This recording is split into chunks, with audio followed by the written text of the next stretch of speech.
Barcelona Femení are the best women's team in Spain.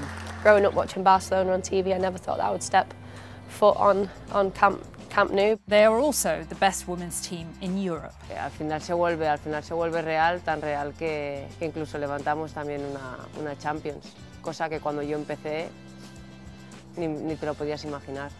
They have the world's top player, the game's most expensive signing, and the highest revenue in Europe.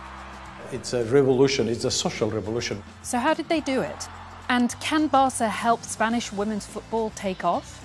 If we invest, we are going to be the top league for sure, because we have everything.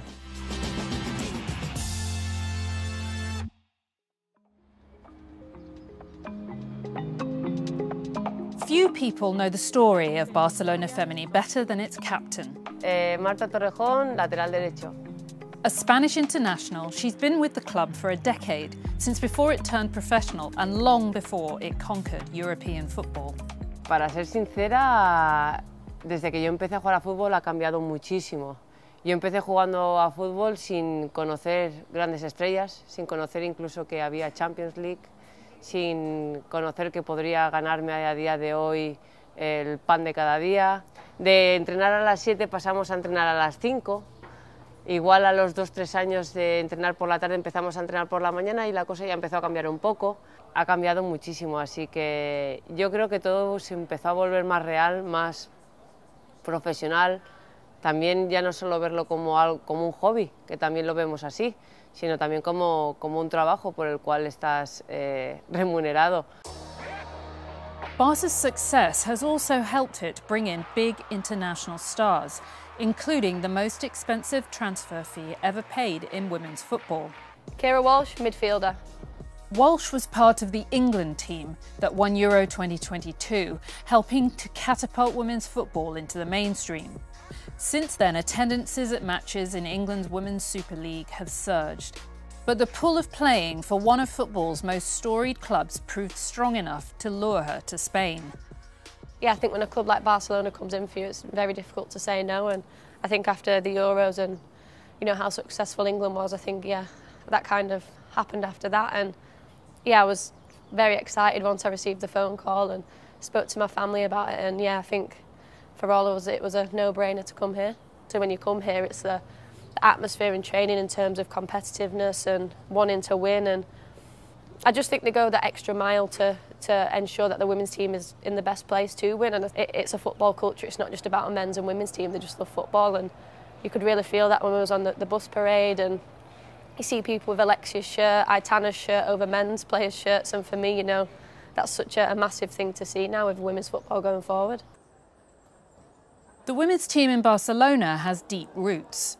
Early games took place as long ago as the 1970s, with the team fully absorbed into the Barcelona Sports Group in 2002. But it took until 2015 for the club to turn professional, putting it at the same level as other sports in the Barcelona empire, such as basketball and handball. Since then, growth has been accelerated in tandem with a broader boom in women's sport. The team's 6,000-seater stadium on the outskirts of town is typically sold out, and an increasing number of games are held at the iconic Camp Nou, where the record attendance for a women's game was set against Wolfsburg in 2022. One man in particular has been at the heart of driving the changes. Markel Zubizarreta, sports director of FC Barcelona women's team.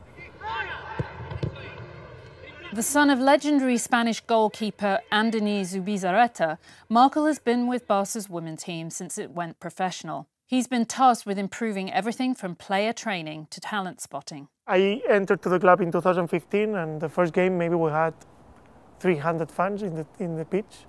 We were playing in turf in the training center, and maybe the team of the boys under 16 has preference in the pitch with us.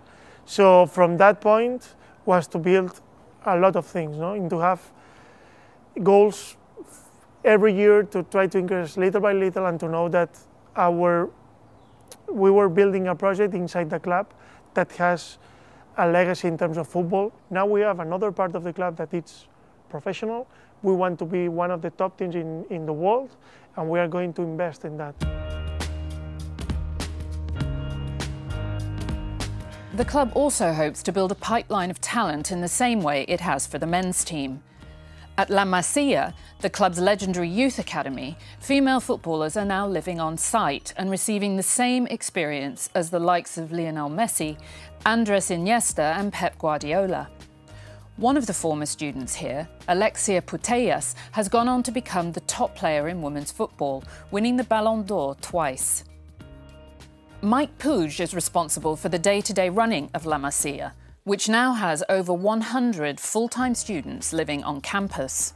13 of them are girls and young women hoping to break into the Barca first team, following the path well trodden by some of the biggest names in global football. We have players from 11 years old till 21, 22 years old, and they come here. The expectations are to be in the best academy in the world. So this is our responsibility to keep these expectations very high. Our girls, when they are young, they used to play against boys in the competitions because we want them to play hard and to develop as soon as possible, as quick as possible. Success on the pitch has led to financial gains. Just one big match at the Camp Nou can generate over €1 million from ticket sales. In 2022, Barça Femení recorded income of just under €8 million, the highest in Europe. But those numbers are a tiny fraction of what the men's team brings in, which is why salaries for female players across football are so much lower than for their male counterparts. One of the problems Barcelona faces is a lack of competition at home. The Spanish Women's League, Liga F, has only just completed its first season as a fully professional competition, putting it behind some of its European rivals. Barcelona lost one match all season and has been defeated in the league just 3 times in the last 4 years. The lack of jeopardy in Liga F is a problem and risks making it less appealing to the fans, sponsors and broadcasters who will help fund the nascent contest. But those running the league are optimistic that change is afoot as money comes into the women's game and more clubs start to see it as a business opportunity. It's a problem that is also in men's football. No? We can see in Premier League, City is 6 from the last 7 times, I think. Or in Spain, it's always usual Real Madrid or Barcelona, no more. So this difference is very difficult to reduce it. But we are working in the revenue or the incomings for the clubs grow, and they could invest in best players. It was a social opportunity years ago, and now it's a business opportunity. Much of what is happening at Barcelona and in Liga F will feel familiar to those working in the women's game elsewhere. A lack of funding, low levels of competition and tepid interest from commercial partners have long held back the sport. But change is underway. Karen Carney, former footballer, chair of the Domestic Review into the Future of Women's Football. Carney, a former England international, has been charged with carrying out a wide-ranging review of football for the English FA. Many of her findings hold lessons that can be applied around the world.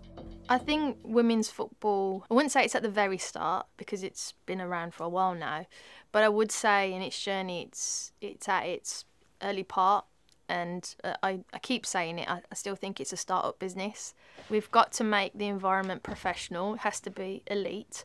And then once everything's in place, then the product will really grow. And like I said, that once these women have the right facilities, are paid fairly, are given the opportunity, then they will be able to play better, the game will be quicker, faster, stronger, then audiences will attend more. Once we find a better broadcasting slot, then we'll be able to watch it easier and more signposted on TV. Then sponsors will come back in, and then we'll see the virtuous cycle come back in, but we need that injection of cash.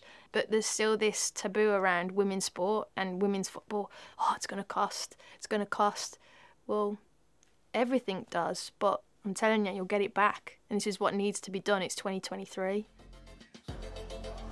Barcelona's experience shows that there is a large and growing audience for women's football. Many of those people might be new to the sport altogether. Building a successful business from it will require investment, willpower, and most of all, patience.